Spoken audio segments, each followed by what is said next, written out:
Many gardeners assume their salvias finish for the season the moment the flowers start fading. The vibrant spikes that covered the plant just a few weeks ago begin turning brown. New blooms become scarce. The stems stretch taller. The plant looks tired, and suddenly that colorful centerpiece of the garden seems to have lost its momentum. So most gardeners do one of two things.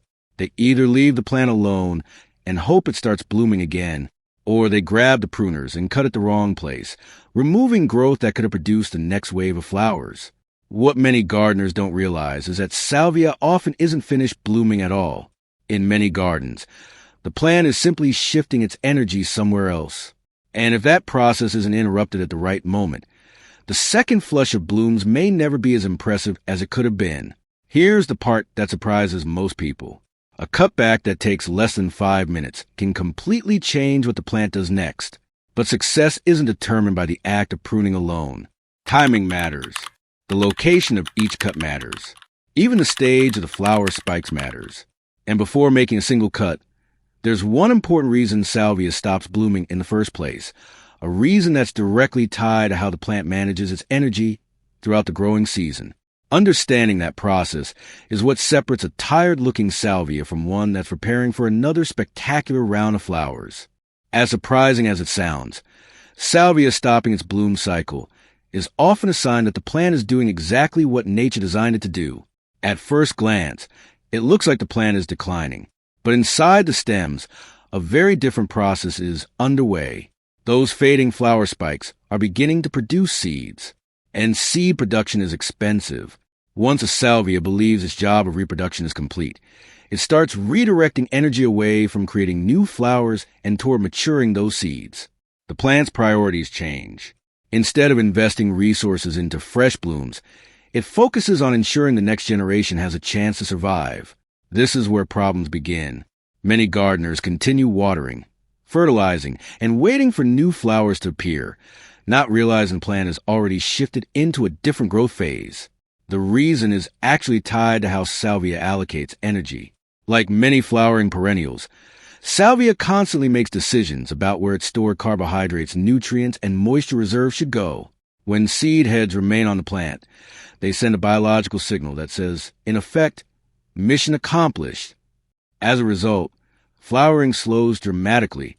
What happens next depends on whether those aging flower spikes remain in place.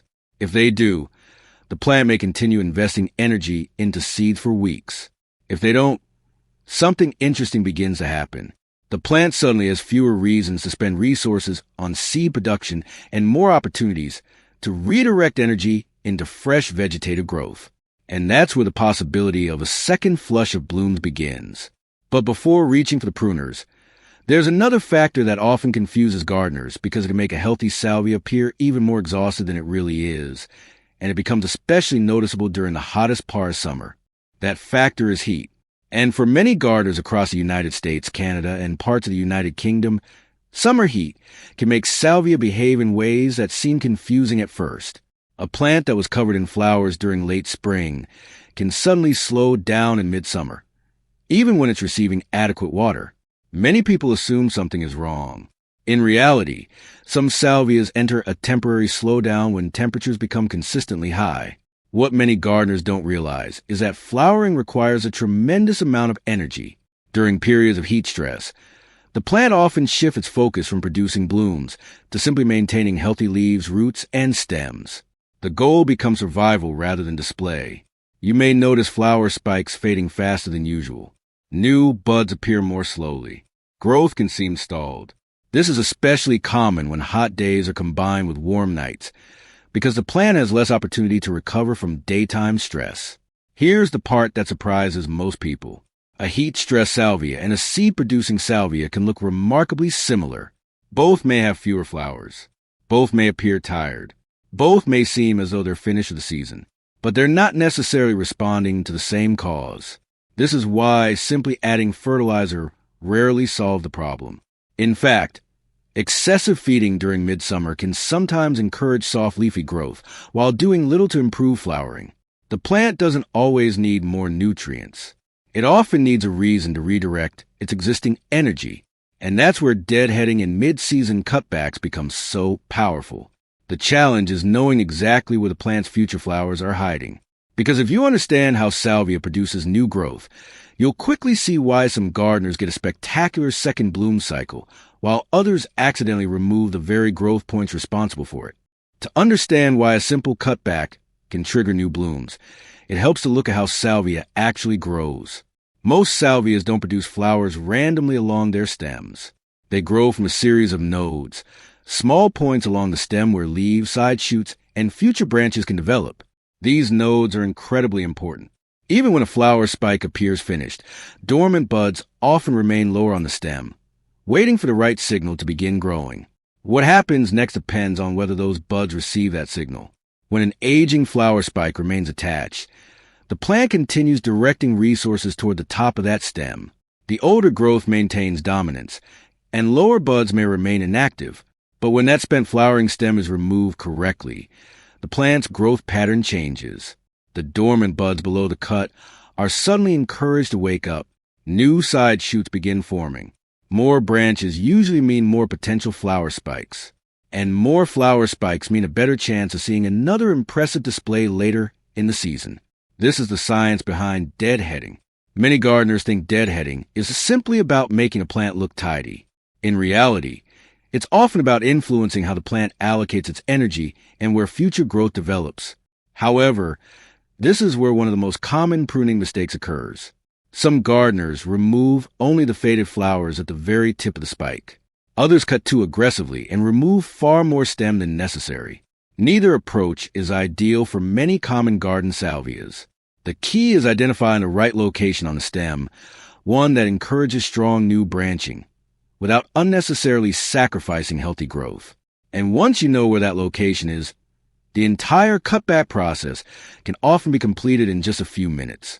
In the next section, we'll look at the exact timing professionals often use, because even a perfect cut can produce disappointing results if it's done at the wrong stage of the bloom cycle. Timing is what separates a routine trim from a cutback that can genuinely encourage a second flush of flowers. Many gardeners wait too long. They see a few faded blooms, assume more flowers might still be coming, and leave the old spikes in place for several extra weeks. By that point, the plant may have already invested significant energy into seed development. On the other hand, cutting too early can also reduce the overall flower display because you're removing blooms that are still providing value to pollinators and still have time left in their flowering cycle. So when is the sweet spot? For many commonly grown salvias, it's when the majority of flowers on a spike have faded and the display is clearly declining, but before substantial seed production is underway. At first glance, the plant may still look reasonably colorful because a few flowers remain open near the top or bottom of the spike. But if most of the blossoms are spent, that's often the signal experienced gardeners watch for. This is where the 5-minute cutback begins. Rather than snipping off only the dead flowers, follow the stem downward and look for a healthy set of leaves or a pair of developing side shoots below the faded flower spike. Those leaf junctions contain growth nodes. They're the locations most likely to generate fresh branching after pruning. Making the cut just above those active growth points allows the plant to redirect energy into new stems instead of continuing to support aging flower spikes. What many gardeners don't realize is that a handful of carefully placed cuts can often transform the entire shape of the plant. Instead of becoming taller and more sparse, the salvia begins producing fuller growth lower down, creating the framework for future blooms. But not every salvia responds exactly the same way. And knowing which type is growing in your garden can help set realistic expectations for how dramatic that second bloom cycle may be. This is where salvia varieties start to matter. Many gardeners hear that salvias can rebloom after pruning and assume every type will respond in exactly the same way. But the genus Salvia is incredibly diverse, with hundreds of species and countless cultivated varieties. Some are enthusiastic repeat bloomers. Others are far more modest. For example, popular perennial salvias, such as Salvia nemorosa, Salvia time sylvestris, and many of their cultivars are well known for responding positively to a midsummer cutback.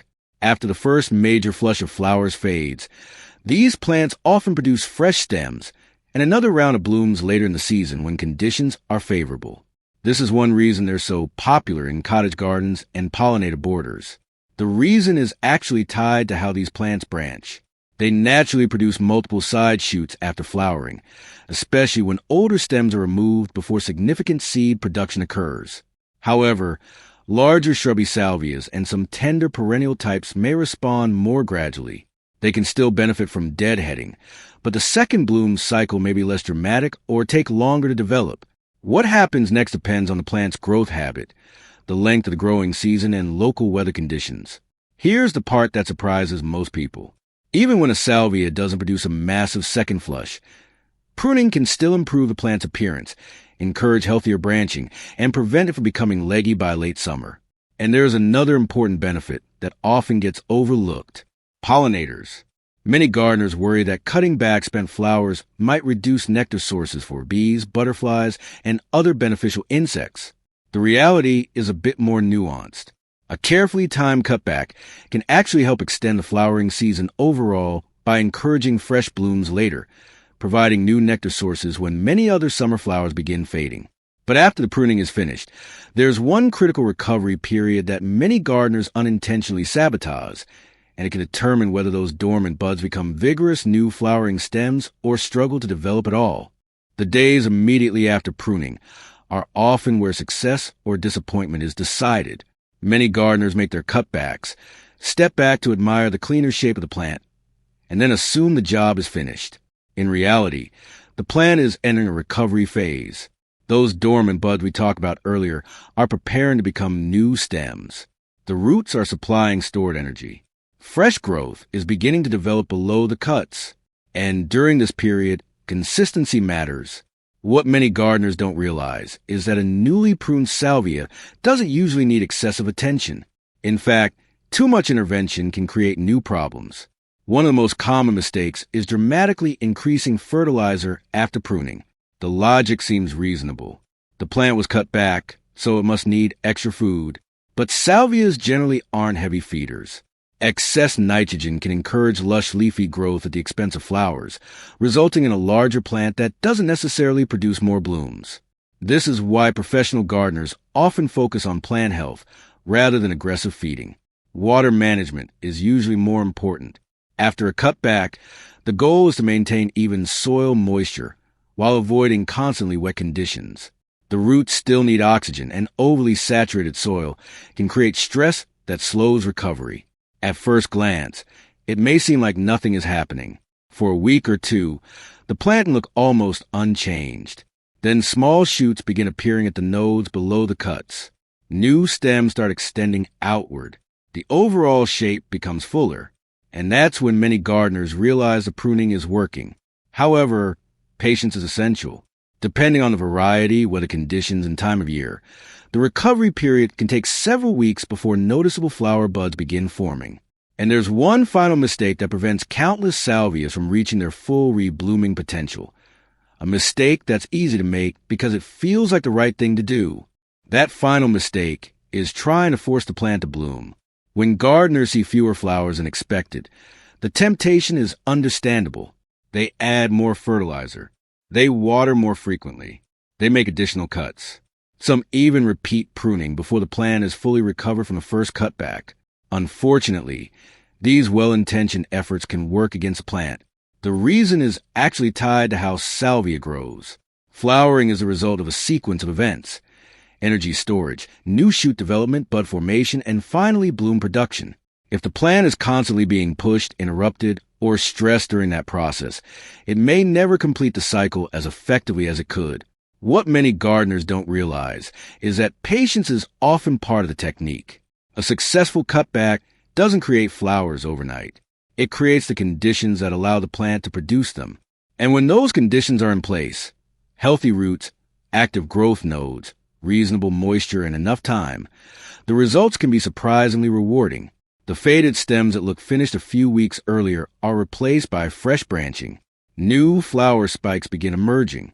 Pollinators return, and the plant often looks more balanced and vigorous than it did before the cutback. That's why experienced gardeners don't view midsummer pruning as simply removing old flowers. They see it as guiding the plant into its next growth cycle. So if your salvia has stopped blooming, Don't assume the season is over. Take a closer look at those spent flower spikes. The plant may already be holding the buds for its next display, waiting for the right cut, at the right place, at the right time. And sometimes that entire process takes less than 5 minutes. If you've ever brought a salvia back into bloom with a midsummer cutback, share your experience in the comments. And if your plant is slowing down right now, tell us which salvia variety you're growing, because the next flush of flowers may be closer than it appears.